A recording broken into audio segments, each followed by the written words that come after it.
السلام علیکم ورحمۃ اللہ وبرکاتہ۔ اعوذ باللہ من الشیطان الرجیم، بسم اللہ الرحمن الرحیم۔ فلا اقسم بما تبصرون وما لا تبصرون انہ لقول رسول کریم وما هو بقول شاعر قلیلا ما تؤمنون ولا بقول کاہن قلیلا ما تذکرون تنزیل من رب العالمین۔ صدق اللہ العلی العظیم۔ رب اشرح لی صدری ویسر لی امری واحلل عقدۃ من لسانی یفقہوا قولی رب زدنی علما۔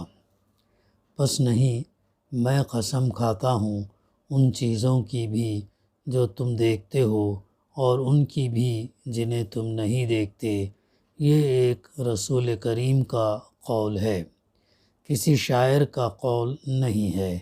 تم لوگ کم ہی ایمان لاتے ہو، اور نہ یہ کسی کاہن کا قول ہے، تم لوگ کم ہی غور کرتے ہو، یہ رب العالمین کی طرف سے نازل ہوا ہے۔ سورہ الحاقہ کی تفسیر کا سلسلہ الحمدللہ جاری ہے۔ ابھی آیت نمبر 38 سے آیت نمبر 43 تک کی تلاوت اور اس کی ترجمانی ابھی ہم نے سماعت کی۔ بڑی اہم صورت ہے، مکی صورت ہے، اور جن چیز کے بارے میں گفتگو کر رہے تھے، قیامت کے متعلق شک میں تھے، انکار کر رہے تھے، انہیں جو ہے اس کی دلیل کے ساتھ جو ہے اس صورت کے اندر سمجھایا گیا اور بتایا گیا کہ جو ہے قیامت ضرور برپا ہوگی۔ پھر اس کے بعد ان دو لوگوں کا تذکرہ کیا گیا جن کے اعمال نامے دائیں ہاتھ میں دیے جائیں گے، وہ کامیاب ہوں گے، اور جن کا نامہ اعمال بائیں ہاتھ میں دیے جائیں گے وہ ناکام نامراد ہوں گے، اور کہیں گے کاش میرا اعمال نامہ مجھے نہ دیا گیا ہوتا اور میں نہ جانتا کہ میرا حساب کیا ہے۔ تو اس دن جو منکرین ہیں، انکار کرنے والے سرکش باغی لوگ جو ہے وہ کیا یہ کریں گے، وہ اس دن وہ کہیں گے کہ کاش ہم سے جو ہے حساب کتاب اور اعمال نامہ ہی ہم کو نہیں دیا جاتا۔ تو متعدد مقامات پر جو اللہ سبحانہ وتعالیٰ نے نیک لوگوں کا اور گنہگار لوگوں کا تذکرہ الگ الگ کیا ہے۔ ان بائیں ہاتھ میں اعمال دینے والوں کا آگے اللہ تعالیٰ جو ہے فرشتوں کو حکم دے گا کہ پکڑو اسے اور اس کے گردن میں توق ڈال دو، پھر اسے جہنم میں جھونک دو، پھر 70 ہاتھ لمبی زنجیر میں جکڑ دو۔ ابھی تمام چیز 70 ہاتھ لمبی زنجیر اس میں جکڑنا کیسا ہوگا، یہ ہم اس کا ادراک نہیں کر سکتے، تصور نہیں کر سکتے۔ اتنی بڑی سزا ہے جن کے انکار کرنے والوں کے اور ان لوگوں کی جن کے نامہ اعمال بائیں ہاتھ میں دیے گئے ہیں۔ یہ نہ اللہ بزرگ پر برتر پر ایمان لاتا تھا اور نہ مسکین کو کھانا کھلانے کی ترغیب دیتا تھا۔ دیکھو کتنی بڑی اہم بات یہ ہے کہ ایک تو اللہ پر ایمان نہ لانا، اور دوسرا تذکرہ یہاں پر جو کیا جا رہا ہے مسکین کو کھانا کھلانے کی ترغیب میں، بار بار مسکین کو کھانا کھلانے کی کا جو ہے تذکرہ ہم کو قرآن مجید میں ملتا ہے۔ اس کی بڑی اہمیت ہے، اور اسے جو ہے اور اس کو جو ہے ہم دھیان دینا چاہیے، اور موقع محل کے لحاظ سے مسکین کو کھانا کھلانے پر ہمیں ابھارنا اور کھلانا بھی چاہیے۔ اب آگے کی آیتیں ہیں جو آج تلاوت اور ترجمانی ہم نے سماعت کی، اس میں فرمایا جا رہا فلا پس نہیں، یعنی تم لوگوں نے جو کچھ سمجھ رکھا ہے بات وہ نہیں ہے۔ ظاہر ہے اللہ سبحانہ وتعالیٰ علیم ہے، ماضی کا، حال کا، مستقبل کا علم جانتا ہے، حکمت ہے، تمام کائنات کا خالق ہے، رازق ہے، مالک ہے۔ ظاہر ہے انسان حقیر نطفے سے پیدا ہونے والا وہ کیا جانے گا۔ جب ظاہر ہے اس کلام کے اندر اللہ سبحانہ وتعالیٰ جو بات بیان کر رہا ہے تو ظاہر ہے اپنے علم اور حکمت کی بنیاد پر اور انسان کی بہتری کے لیے اللہ تعالیٰ بتا رہا ہے۔ یعنی تم لوگوں نے دراصل جو کچھ سمجھ رکھا بات دراصل وہ نہیں ہے، اور اس صورت کا آغاز بھی کس سے ہوا تو لا نہیں ہے سے جو ہے آغاز ہوا تھا۔ پھر آگے فرمایا جا رہا میں قسم کھاتا ہوں ان چیزوں کی بھی جو تم دیکھتے ہو اور ان کی بھی جنہیں تم نہیں دیکھتے، جو تم دیکھتے ہو اور ان کی بھی جنہیں تم نہیں دیکھتے۔ یہ ایک رسول کریم کا قول ہے۔ یہاں رسول کریم سے مراد اللہ کے رسول صلی اللہ علیہ وسلم ہے، اور سورہ تکویر آیت نمبر 19 میں اس سے مراد وہاں پر جبریل علیہ السلام لیا گیا ہے۔ اس کی دلیل یہ ہے کہ یہاں قرآن مجید کو رسول کریم کا قول کہنے کے بعد فرمایا گیا کہ یہ کسی شاعر یا کاہن کا قول نہیں ہے، اور ظاہر ہے کہ کفار مکہ جبریل علیہ السلام کو نہیں بلکہ محمد صلی اللہ علیہ وسلم کو شاعر اور کاہن کہتے تھے۔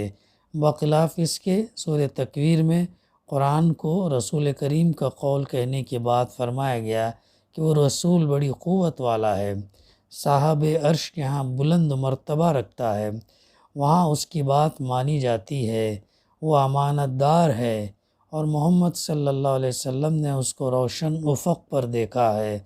قریب قریب یہی مضمون سورہ نجم آیت نمبر 5 سے 10 میں جبریل علیہ السلام کے متعلق بیان ہوا ہے۔ اب یہاں یہ سوال پیدا ہوتا کہ قرآن کو محمد صلی اللہ علیہ وسلم اور جبریل علیہ السلام کا قول کس معنی میں کہا گیا؟ اس کا جواب یہ ہے کہ لوگ اس کو حضور صلی اللہ علیہ وسلم کی زبان سے اور حضور صلی اللہ علیہ وسلم حضرت جبریل علیہ السلام کی زبان سے سن رہے تھے، اس لیے ایک لحاظ سے یہ حضور صلی اللہ علیہ وسلم کا قول تھا اور دوسرے لحاظ سے جبریل علیہ السلام کا قول۔ لیکن آگے چل کر یہ بات واضح کر دی گئی کہ فی الاصل یہ رب العالمین کا نازل کردہ کلام ہے، جو محمد صلی اللہ علیہ وسلم کے سامنے جبریل علیہ السلام کی زبان سے اور لوگوں کے سامنے محمد صلی اللہ علیہ وسلم کی زبان سے ادا ہو رہا ہے۔ خود رسول اللہ صلی اللہ علیہ وسلم کا لفظ بھی اس حقیقت پر دلالت کرتا ہے کہ یہ ان دونوں کا اپنا کلام نہیں بلکہ پیغمبر ہونے کی حیثیت سے انہوں نے اس کو پیغام بھیجنے والے کی طرف سے پیش کیا ہے۔ یہ بات ہے جو اس کے اندر آتی ہے۔ پھر آگے فرمایا وما هو بقول شاعر قلیلا ما تؤمنون، کسی شاعر کا قول نہیں ہے، کسی شاعر کا بھی قول یہ نہیں ہے۔ پھر فرمایا تم لوگ کم ہی ایمان لاتے ہو۔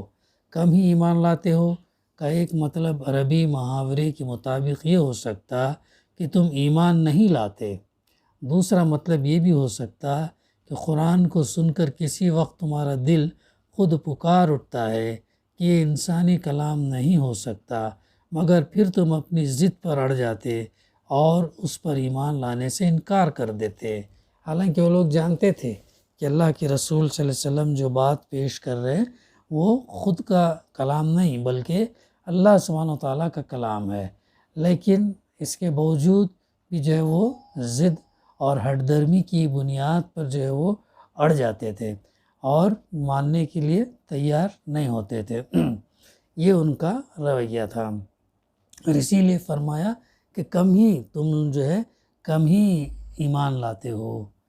پھر آگے فرمایا جا رہا ولا بقولی کاہن، اور نہ یہ کسی کاہن کا قول ہے۔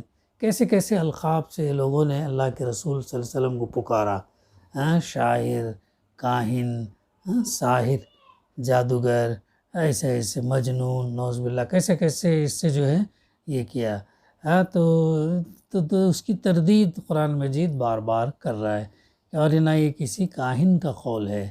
قلیلا ما تذکرون، تم لوگ کم ہی غور کرتے ہو، تم لوگ کم ہی غور کرتے ہو۔ دیکھو یہاں پر ایک بات کیا سمجھ میں آ رہی کہ قرآن مجید کو ہمیں غور کرنا چاہیے، غور کر کے پڑھنا چاہیے۔ تو یہ اور لیکن ہمارا معاملہ کیا ہے، ہم اس کو تلاوتی کتاب بنا دیے، ثواب کی کتاب بنا دیے، قسمیں کھانے کی کتاب بنا دیے۔ تو اللہ تعالیٰ قرآن مجید میں بار بار یہ ہم سے مطالبہ کرتا ہے کہ اس پر غور کرو، اور فرما رہا ہے یہاں پر تم لوگ کم ہی غور کرتے ہو۔ تو اس اینگل سے ہم کو دیکھنا چاہیے کہ ہم کتنا اس کو پڑھتے ہیں، کتنا غور کرتے ہیں، کتنا اس کا مطالعہ کرتے ہیں۔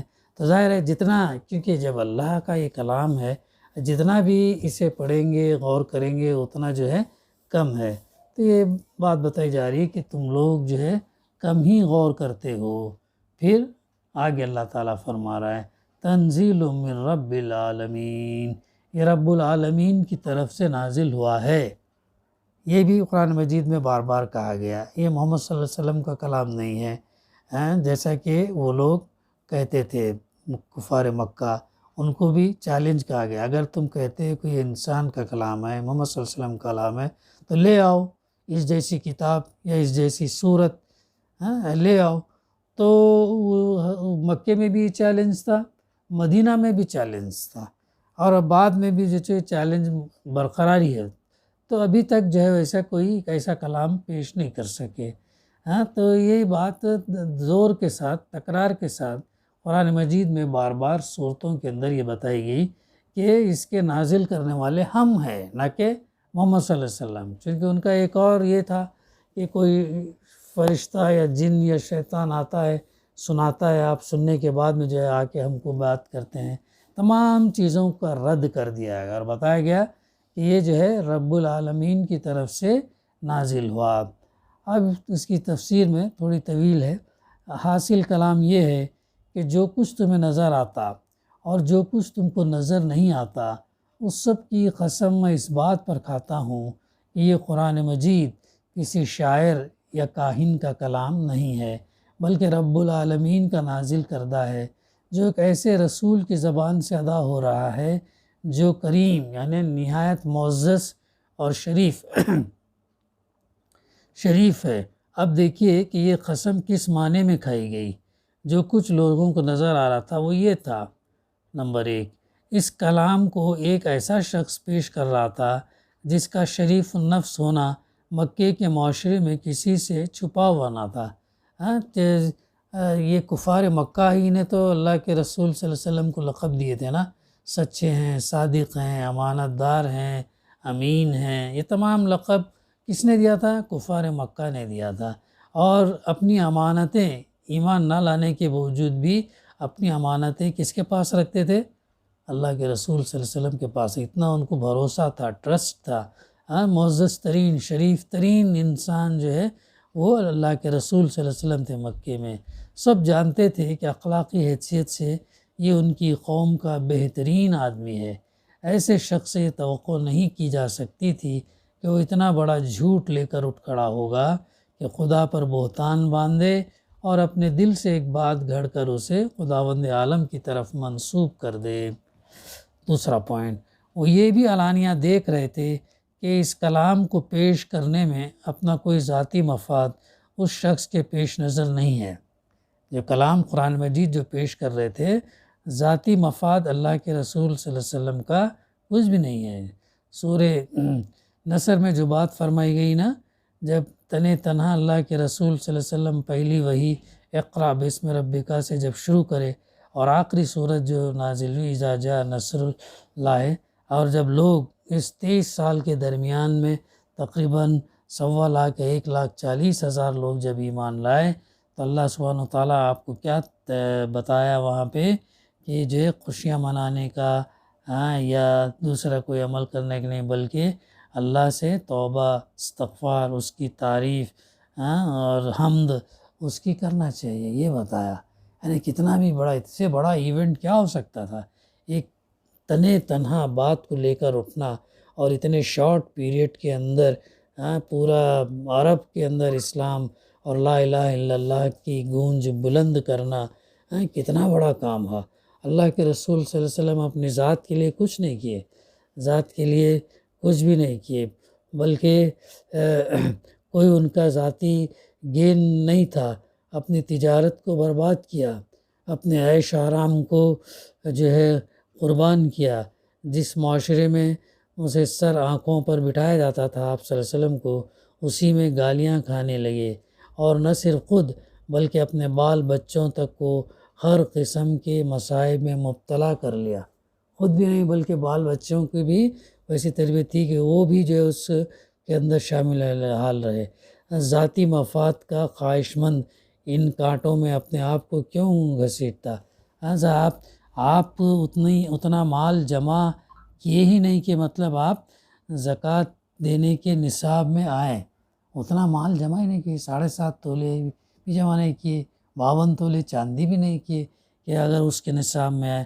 یعنی دیکھو اتنا بڑا کام، اتنے لوگ، لیکن خود کے لیے کچھ نہیں کیے. جیسے پچھلے انبیاء جو کہتے تھے ہم اجر تم سے نہیں چاہتے، ہم ریوارڈ جو ہے تم سے نہیں چاہتے، بلکہ ہمارا ریوارڈ تو اللہ رب العالمین کے پاس ہے. اتنا ان کو یقین تھا، اتنا ان کا ایمان پکا تھا، اور اللہ سے وہ اجر لینے والے تھے. جو انسان کیا انسان دے سکتا، جس کے لیے وہ راہ راست سے بھٹکا ہوا ہے، وہ کیا یعنی ایک نبی کو، انبیاء کو کیا دے سکتا ہے وہ. تو اسی لیے انہوں نے بات صاف صاف کہہ دیا ہم کو اس کے مقابلے میں کوئی اجر نہیں چاہیے. ہم تو اللہ کے پیغمبر ہیں، اور ہمارا کام ہے کہ تم کو حجت تمام کر کے بتا دینا ہے کہ کیا سچ ہے کیا غلط ہے، اور اس کے بعد جو ہے تم کو اللہ کی بندگی میں آنا ہے تو آؤ، نہیں تو زور زبردستی نہیں. ہمارے ذمے پیغام پہنچا دینا ہے، اور وہ ڈیوٹی، وہ کام جو ہے ہم کر رہے ہیں، باقی اللہ ہی ہے. تو یہ کیوں یہ ہوا اتنا، گالیاں کھائے، طائف کے سفر میں لہو لہان ہوئے، جنگ احد میں آپ دندان مبارک شہید ہوئے، کیسے کیسے تکلیفیں تھی، کیا کیا یہ تھا. ایون آپ صلی اللہ علیہ وسلم کے پاس مال بھی جو آتا وہ ڈسٹریبیوٹ کر دیتے تھے، رکھتے نہیں تھے. وہ کیا کرتے تھے، ڈسٹریبیوٹ کر دیتے تھے، دے دیتے تھے، رکھتے نہیں تھے. یہ تعلیم، یہ تربیت. اور ظاہر ہے پوری زندگی میں آپ نے اپنی ذات سے کچھ فائدہ نہیں اٹھایا، پورا للہ، اللہ کے لیے اور امت کے لیے آپ صلی اللہ علیہ وسلم نے جو ہے کام کیا. کتنی زبردست کوالٹیز تھی.